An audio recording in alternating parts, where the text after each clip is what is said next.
Joining us now is the man who oversaw bringing that sobering footage to light, Gerald Morgan Jr., CEO of Louder with Crowder. Welcome back. Thank you, Chanel. I appreciate it. How were you able to gain access to a UN official like that? That was pretty extraordinary in terms of just the quality of the footage and the title he holds. Yeah, so a lot of kind of trade secrets there. But I think as is pretty common knowledge now, dating sites are a pretty good place.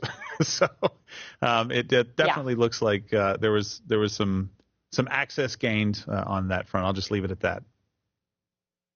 Yeah, no, it's an incredible admission, and what is useful about a clip like that is not only the title of the guy, but he's just very candidly expressing what has been suspected on the fringes, if you will call it, the fringes of the anti-big government, anti-one world, demographic. But he seems very cavalier in his intentions, not even trying to hide his agenda there.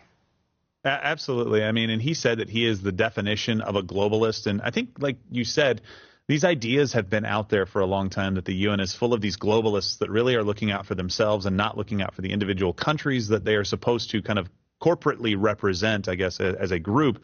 And instead of just having that thought, we wanted the audio. We wanted the video. We wanted the proof from somebody who, like we always say with these stories, they're going to say, oh, this is just some intern. This is just somebody who doesn't know anything. This is not just somebody who doesn't know anything. An associate legal officer in the UN Office of Legal Affairs, like this is not just some other person down the line who they can say he's a patsy for the higher-ups. This is somebody with direct knowledge. They are terrified. They want their one world globalist utopia, they think.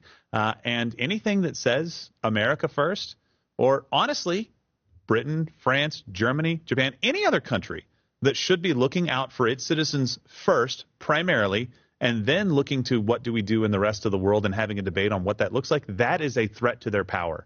And I think this is great that we can finally expose, listen, everything that you thought about them is correct, and guess who they're afraid of?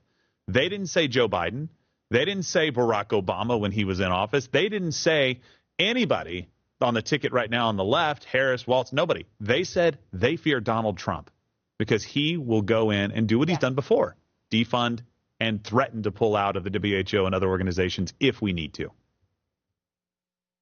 Well, it's no doubt that they are deeply concerned about a second Trump term.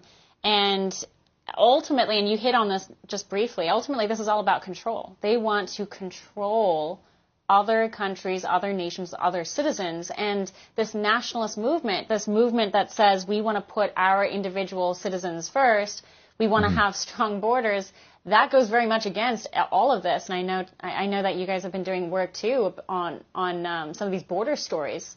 There are ties with UN funding some of these people who are coming through the border and making sure that there's a clean pipeline that bypasses all law enforcement at our southern border. And the UN is funding all of that. Extraordinary stuff. Okay, so you've had another clip here from Mug Club Undercover. I wanted to show our audience this clip as well. Let's take a listen. Sure.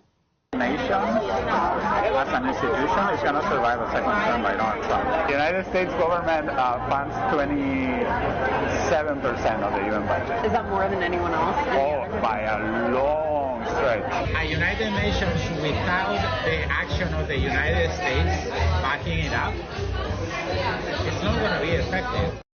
Incredible what he just said. What do you make of that? Look, there are a lot of things in this video that made me kind of just shake my head. One of the things is that we fund 33%, roughly 1/3 of the budget for the UN right now. They say they're 95% ineffective when it comes to peace and security, for international peace and security. I thought that was their entire mission to begin with, the reason for their founding. For all our viewers asking where One America News is heading in the future, we would like to introduce you to OAN Live.